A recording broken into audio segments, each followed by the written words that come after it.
Hi everyone, it's Jade. So I just got done with my trade win swap mini. So let's get to it. I bound the mini with my Bind It All. I wanted it to be really sturdy because it turned out to be really thick. And honestly, I just couldn't stop. So from the binding, I adhered ribbon, and I cut these pretty long because I wanted a theatrical look. From here, dangling are some charms. One is a mini ghost, and it says boo, and the other one says creepy. And I have a Prima flower, some bling, and then I have some mini Alpha Grunge board pieces. And with these, I use the black dauber paint, and on top of that, I use some gold embossing powder just to distress it a little bit. On the side here, this is actually a jean button that I used kind of as like a doorknob here. And then hanging from that, this is my favorite part of the cover, you guys. There's this little bottle and it says spells. So cute. And then just a little ribbon on the side, and then a Hambly transparency behind the word hollows. So on the next page here, I have some black tulle running down the side, and some Primas in the corner here, and a tag stuck into the Primas. And on the back of the tag is a journal transparency. And I used some paper bags in this mini. And what was really neat is all of my inserts in the paper bags had a tab on them, and they were labeled. This one says spooky, the next one says fun, and the next one says moments, so spooky fun moments. There's a couple of tags stuck in the little pocket area of the paper bag with some journaling opportunity on the back here as well. Some stamping and embossing. On the next page, I have a little ghost with a feather, and of course a picture can stick right under there. And it says frightening here. And then there's a transparency journaling page here. I have a charm hanging off the next page, and this I actually used the Tim Holtz fragments, and I adhered some scrapbooking paper onto the back of that, and then placed a rub-on on top of that. I don't know if you can see this, but if you guys do want some more detailed pictures, you can check them out on my blog. I'll post a link on the side. And then I have a frame here, a distressed frame. Of course, a picture can fit right under there. On the next page, I kept this one pretty simple, so she had room to place some photos right under here. I used a Tim Holtz book plate, and then inside I used a rub-on, and it actually says Octubre. And then I used crackle accents on top of that to give the eerie look. The next page is an envelope, and the first layer I used lace. On top of that, I have some burlap. And then I adhered some scrapbook paper.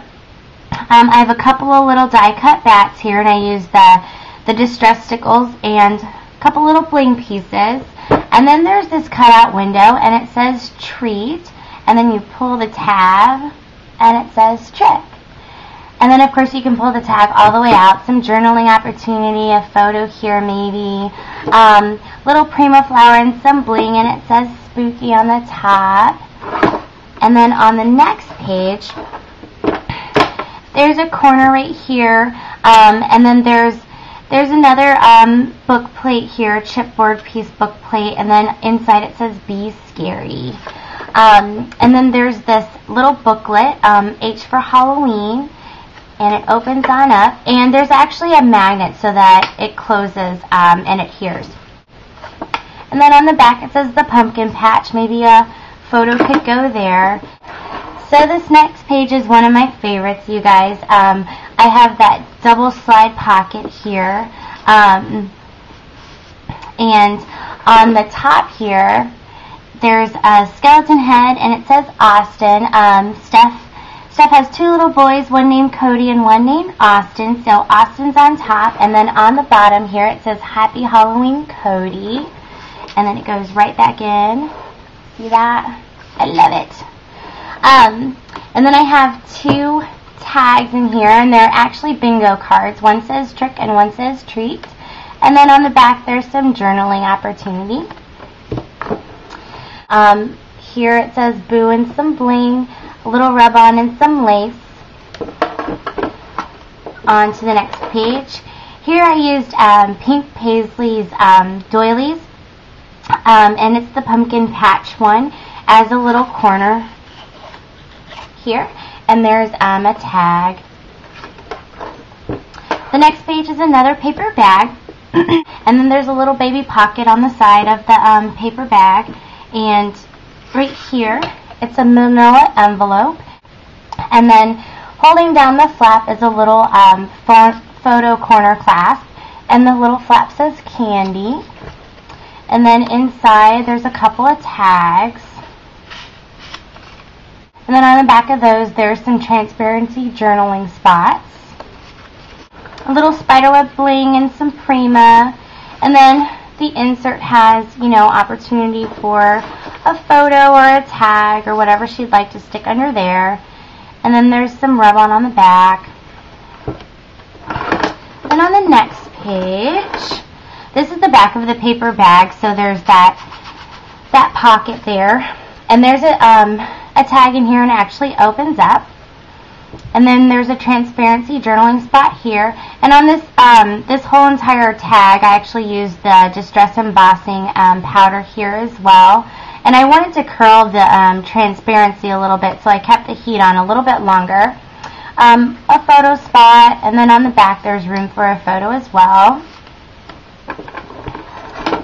And then in this little baby pocket that I created with some ribbon and a little metal flower right here, there's a swivel clasp or swivel tags here, and then some rub-ons on the bottom here. And here is the last page, you guys. And on this one I used some florist chipboard pieces, and I used that Golden Vine Glimmer Mist, and then on top of that I put crackle accents. And this right here, I used a tassel as a closure, and it's just an accordion fold out. So lots of room for pictures and journaling and whatever she'd like on there. Close that back. That is the last page of the mini.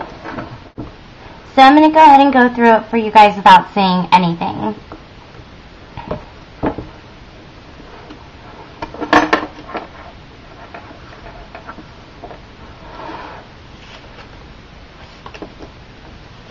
I forgot to mention that this is a bat right here.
Alright, you guys, thank you so much for watching.